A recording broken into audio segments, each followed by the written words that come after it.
मिला है। हमारे इस इलाके के संघर्ष के प्रतीक हमारे लोकप्रिय सांसद पूर्व केंद्रीय मंत्री आदरणीय जयप्रकाश जी और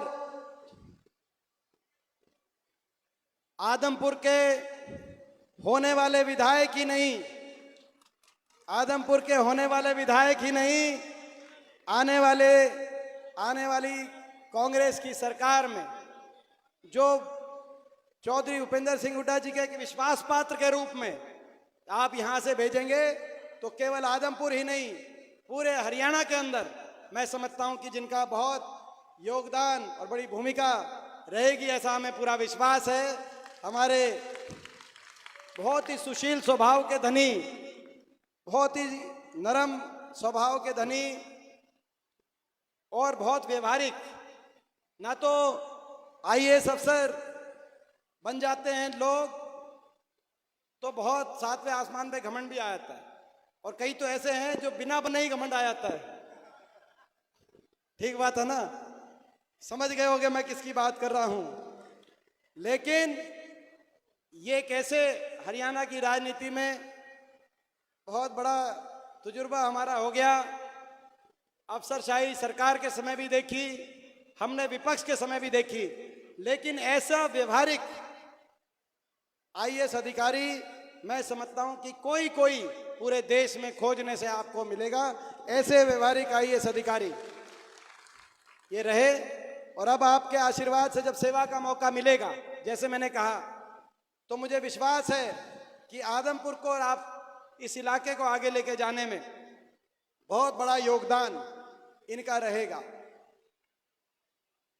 हमारे प्रत्याशी चंद्र प्रकाश जी, मैं एक एक का नाम नहीं ले रहा क्योंकि मंच से ये फैसला हुआ कि आप एक एक का नाम मत लो, क्योंकि सभी साथी हैं, या कोशिश करूं लेने की। भाई बताओ, हाँ, सम्मानित मंच बताओ। प्रदीप जी सम्मानित मंच कर दें, बताओ जी। हाँ भाई, हाँ ठीक, बताओ भाई। समय के देखते हुए और लोगों की जन भावना को देखते हुए, क्योंकि अपन लोगों की जन भावना के सभी सम्मानित मंच। अब एक बात बताओ, सारे इकट्ठे और सारे एक हो गए कि नहीं हो गए? सारे इकट्ठे और एक रहेंगे, और आदमपुर से इतिहास रचा जाएगा। आज मैं बधाई देता हूं आपको। कल फैसला हुआ कि आज यहां पर वर्कर मीटिंग होगी। आपने भी वर्कर मीटिंग देखी होगी, कार्यकर्ता मीटिंग देखी होगी, मगर मैं समझता हूं कि आज जो जोश और जिस हाजिरी, जिस संख्या में और जिस भावना से और जिस जोश से आप सब यहाँ पे एकत्रित होके आए हो, उससे एक बात स्पष्ट हो गई है। आदमपुर ने ठाना है चौधरी भूपेंद्र सिंह हुड्डा जी के नेतृत्व में कांग्रेस को लाना है और चंद्र प्रकाश जी को जिताना है। यह आदमपुर ने ठान लिया है। और आदमपुर ने ठाना है बीजेपी को भगाना है। यह भी ठान लिया आदमपुर ने। ठान लिया कि नहीं ठान लिया?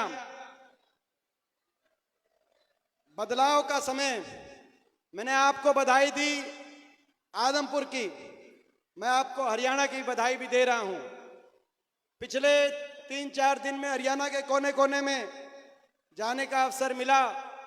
हरियाणा के कोने कोने से एक ही आवाज आ रही है, बीजेपी की सरकार जा रही है और कांग्रेस की सरकार आ रही है। हरियाणा ने बदलाव का मन बना लिया। और क्यों बनाया? क्योंकि एक ऐसी सरकार साबित हुई 10 साल जिसने हरियाणा का बहुत नुकसान किया। जो हरियाणा देश में 2014 से पहले देश में विकास का, खुशहाली का प्रतीक था हमारा प्रदेश, आज वो प्रदेश 10 साल की बीजेपी की सरकार के बाद देश में नंबर 1 बन गया। बेरोजगारी में देश में नंबर 1। और ये हम नहीं बता रहे, भारत सरकार 2024 की भारत सरकार के आंकड़े, देश में नंबर 1 बेरोजगारी में, देश में नंबर 1 हरियाणा बन गया। नशे में पंजाब से भी आगे निकल गया, हरियाणा में इतना नशा फैल गया।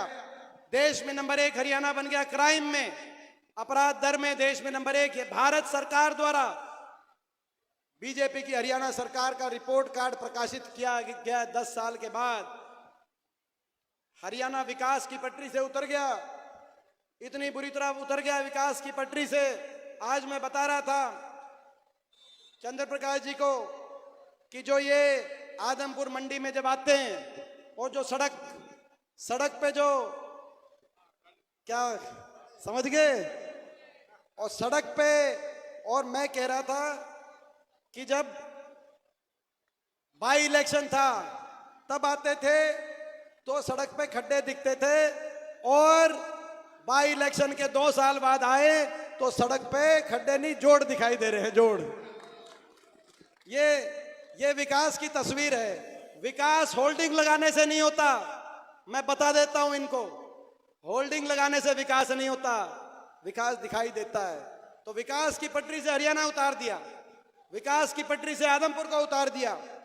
बीजेपी सरकार में आज बेरोजगारी में देश में नंबर 1, नशे में देश में नंबर 1, अपराध दर में देश में नंबर 1, भ्रष्टाचार की भेंट चढ़ गया हरियाणा, और हरियाणा वासियों को उलझा दिया हरियाणा वासियों को, आम नागरिक को उलझा दिया। पोर्टल में, प्रॉपर्टी आईडी में, फैमिली आईडी में, पहचान पत्र में, कागजों में, लाइनों में खड़ा कर दिया कि नहीं कर दिया हरियाणा के आदमियों को। व्यवस्था बदलेगी। आज हर आदमी को लाइनों में खड़ा कर दिया, अधिकारियों के सामने चक्कर काटने में मजबूर कर दिया। व्यवस्था बदलेगी। 1 महीने के बाद कांग्रेस की सरकार आएगी और इन अधिकारियों को चक्कर काटने पड़ेंगे, हरियाणा की जनता के साथ द्वार पे आना पड़ेगा उनको सुविधाएं देने के लिए। और हरियाणा के नौजवान को उलझा दिया सीटी में और कच्ची भर्ती में। 2 लाख पद समाप्त कर दिए, सरकारी नौकरी खत्म कर दी। बीजेपी ने 10 साल में ये सरकारी नौकरी खा गए कि नहीं खा गए? बीजेपी वाले पक्की नौकरी खा गए। कौशल निगम की कच्ची भर्ती, फौज की कच्ची भर्ती, स्कूलों के अंदर 10 साल तक कोई रिक्रूटमेंट हुई नहीं, कोई भर्ती हुई नहीं। 5000 स्कूल बंद कर दिए, मर्ज कर दिए। छोटे छोटे बच्चों को धरने देने पड़े कि हमारे स्कूल बंद मत करो। देश के इतिहास में शायद पहले ऐसे धरने हों। काम कुछ किया नहीं इन्होंने हरियाणा में। हरियाणा का भट्टा बिठाने में कोई कसर नहीं छोड़ी। मैं आपसे पूछना चाहता हूं, बीजेपी ने 10 साल में भट्टा बिठा दिया कि नहीं बिठा दिया? हरियाणा का भट्टा बिठा दिया। और उसके बाद भट्टा बिठाने के बाद भी अहंकार, 7वें आसमान पे अहंकार।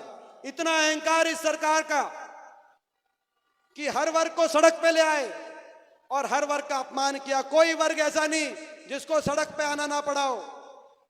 कर्मचारी सड़क पे आए ओल्ड पेंशन स्कीम के लिए, उन पे लाठीचार्ज। सरपंच सड़क पे आए पंचायती राज के अधिकारों के लिए, उन पे lathi charge. ASHA worker, anganwadi, mid day worker सड़क पे आई, उन पे लाठीचार्ज। हमारे आड़ती भाई मंडी में खड़े, इनको सड़क पे आना पड़ा।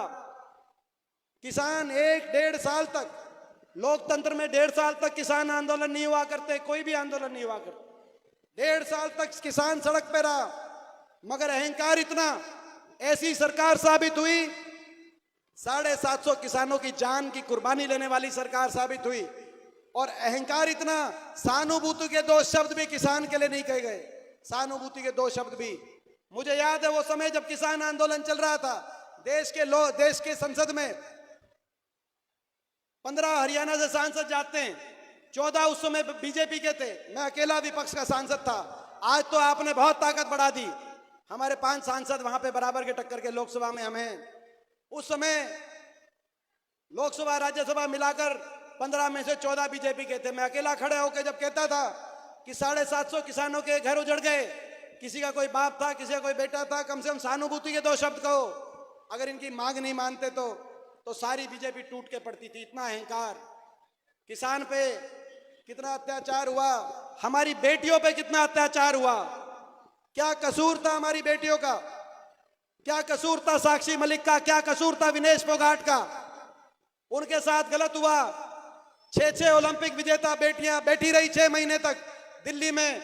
FIR तक इस सरकार ने दर्ज नहीं करी। इतना बड़ा अहंकार, इतना बड़ा अन्याय।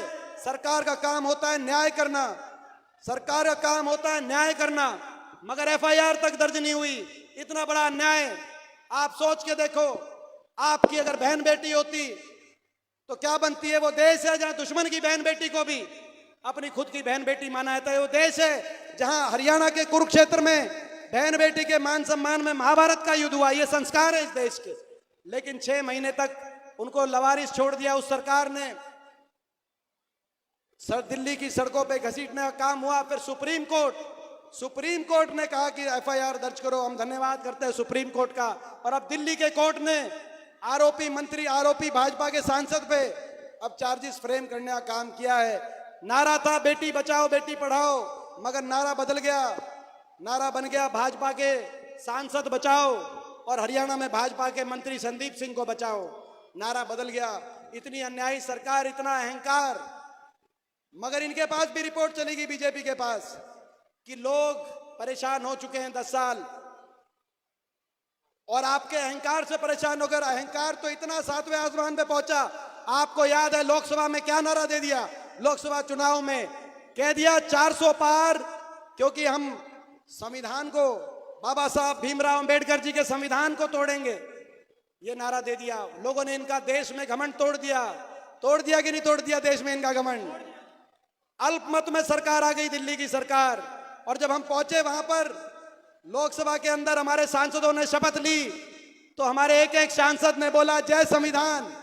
और लोकसभा अध्यक्ष और स्पीकर ने कहा कि जय संविधान क्यों बोल रहे हो? मुझे गर्व है कि सब 550 सांसदों में अकेला मैं खड़ा हुआ, वहां पर खड़ा हुआ कि नहीं खड़ा हुआ, कि जय संविधान पे आपत्ति नहीं होनी चाहिए। बाबा साहब का संविधान। इतना अहंकार, बाबा साहब के संविधान तक पहुंच गए। किसानों से, बेटियों से, बच्चों से, कर्मचारी किसानों से लेकर संविधान तक आपका अहंकार पहुंच गया।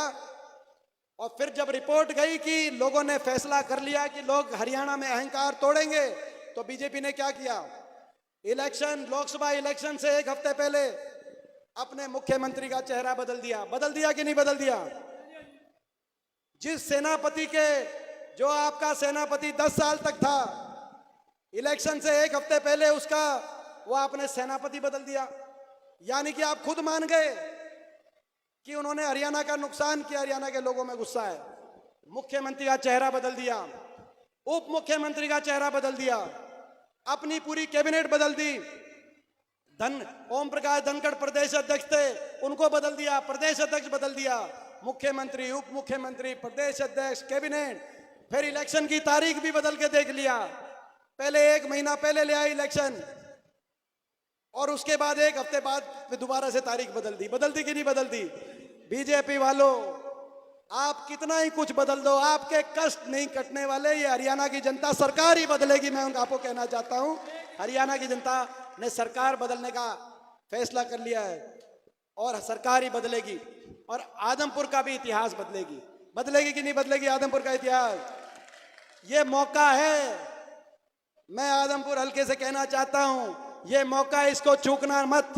मेरी एक बात मान के आप अपनी एक बात के गांठ बांध लेना।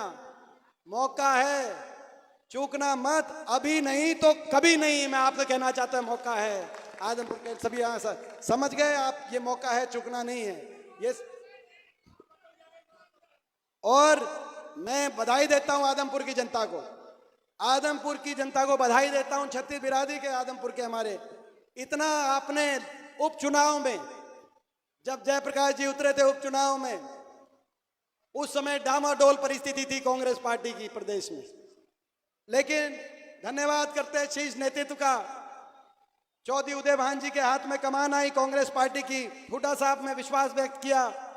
और यहां से जयप्रकाश जी जब उम्मीदवार बन के आए, तो एक बार तो दिवाली आते आते सिंहासन डोल गए थे।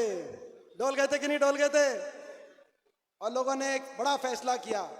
उस चुनाव में जीत हमारे बाटे नहीं लगी, लेकिन नैतिक हार सरकार की हुई। सारी ताकतें मिल गई जयप्रकाश जी के को चुनाव में जीत के रास्ते पे रोकने के लिए। बीजेपी, जेजेपी, सारी पार्टियां, इनेलो, जो इनकी बी टीम है, कोई सी टीम है, ये सारी पार्टियां मिल गई, सारी सरकार आ गई, सब कुछ आ गया। लेकिन आपने बहुत बड़ा आशीर्वाद दिया। और बराबर की टक्कर यहाँ पे आदमपुर ने जब देखी तो पूरे प्रदेश में माहौल बना। वो आदमपुर ने जो नींव रखी थी उस उपचुनाव से, आज उसी की देन है कि हरियाणा के कोने कोने में कांग्रेस के पक्ष में माहौल बना है। और मैं आपको विश्वास दिलाता हूं, जो कांग्रेस की सरकार हरियाणा में बनेगी, नींव उसकी आपने उस चुनाव में रखी थी। हम भी आदमपुर को नंबर 1 पे रखने का काम करेंगे, मैं विश्वास दिलाता हूं। और मैं विश्वास दिलाता हूं, और ये भी विश्वास दिलाते हैं, 1 नवंबर की दिवाली है। 1 नवंबर की दिवाली है कि नहीं है? हरियाणा दिवस भी है, हाँ। और भाई 8 अक्टूबर की भी कह रहे हैं यहाँ पे, एक दिवाली 8 अक्टूबर को भी हो जाएगी। और 1 की दिवाली के आगे अगले दिन जो रामरामी पे हुड्डा साहब भी आएंगे, हम भी आएंगे, और भाई जयप्रकाश जी भी और चंद्र प्रकाश जी भी, सारे यहाँ पे बैठ के रामरामी, भाई प्रदीप भी, हमारे भाई, सारे हम मिलके, हमारी जो पूरी टीम है, तो हम रामरामी पे अपनी जीत की, वो जीत की रामरामी होगी। ये लड़ाई हरियाणा प्रदेश के भविष्य को बचाने की लड़ाई है। ये लड़ाई हरियाणा के नौजवान के भविष्य को बचाने की लड़ाई है।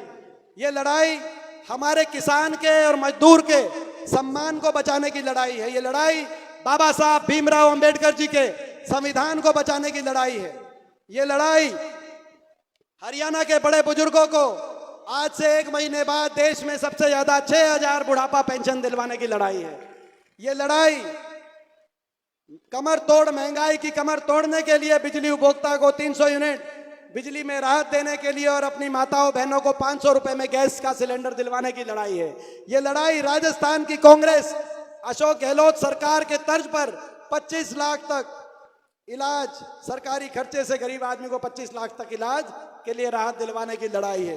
ये लड़ाई किसान को एमएसपी की गारंटी, कर्मचारी को ओल्ड पेंशन स्कीम दिलवाने की ये लड़ाई है। ये लड़ाई एससी समाज के हमारे परिवार, बैकवर्ड समाज के हमारे परिवार को दोबारा से 100 गज के प्लॉट की स्कीम की शुरुआत करके 100 गज के प्लॉट दिलवाने की, और इंदिरा आवास योजना से गरीब जरूरतमंद को 3.5 लाख तक की आर्थिक सहायता से मकान दिलवाने की ये लड़ाई है।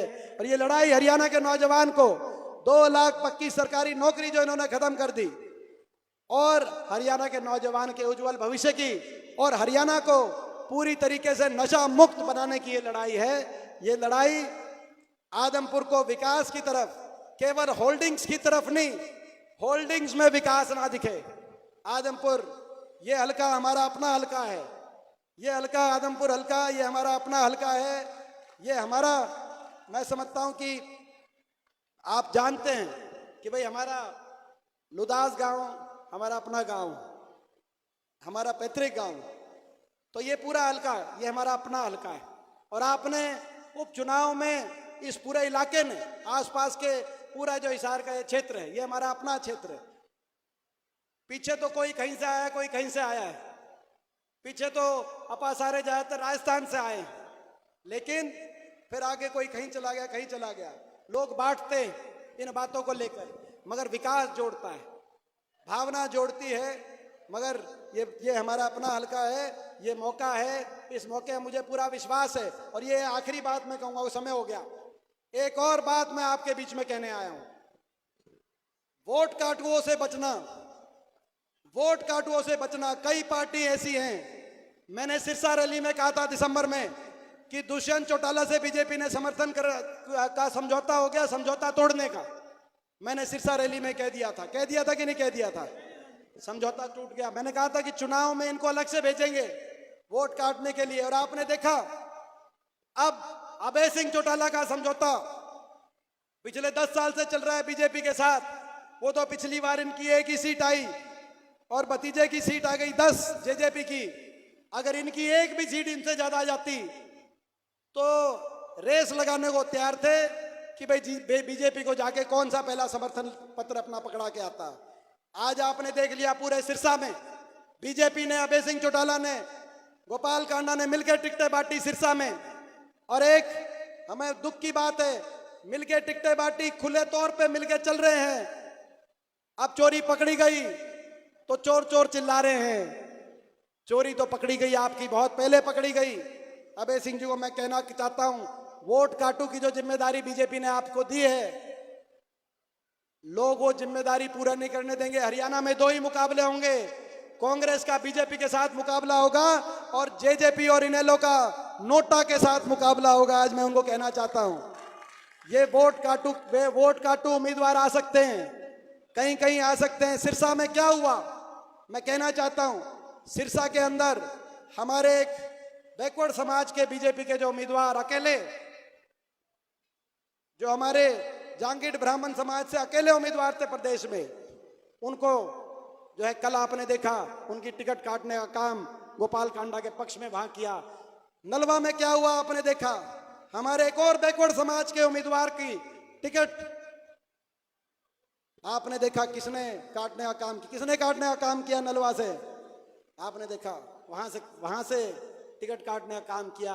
ये तो भाई इनके ये जो गठबंधन हमने आदमपुर में देख लिया था, ये गठबंधन उपचुनाव में ये गठबंधन देख लिया था, जब जयप्रकाश जी के खिलाफ सारी शक्तियां एक होकर आई थी आदमपुर में, बीजेपी, जेजेपी, इनेलो, कुलदीप बिश्नोई जी, ये सारी ताकतें एक होकर आई थी उस उपचुनाव में, केवल एक मकसद के साथ कि हरियाणा में बदलाव ना हो।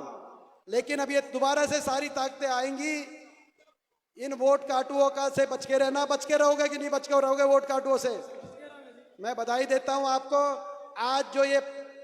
आज ये आपने यहां से शुरुआत करी है, ये आपकी मेहनत रंग लेके आएगी। बहुत बहुत धन्यवाद। बहुत से साथी ज्वाइन हुए थे आज, जिसमें मास्टर भीम सिंह जी भी हैं, ये जेजेपी के अध्यक्ष थे, हमारे भाई राजेश जिला पार्षद बगला, राजेश बगला जिला पार्षद, ये बाई इलेक्शन में भी राजेश से बात हुई थी, मन उसका उस समय भी हो रहा था लेकिन थोड़ी कसर रह गई थी, आज इसने पूरी कर दी राजेश ने।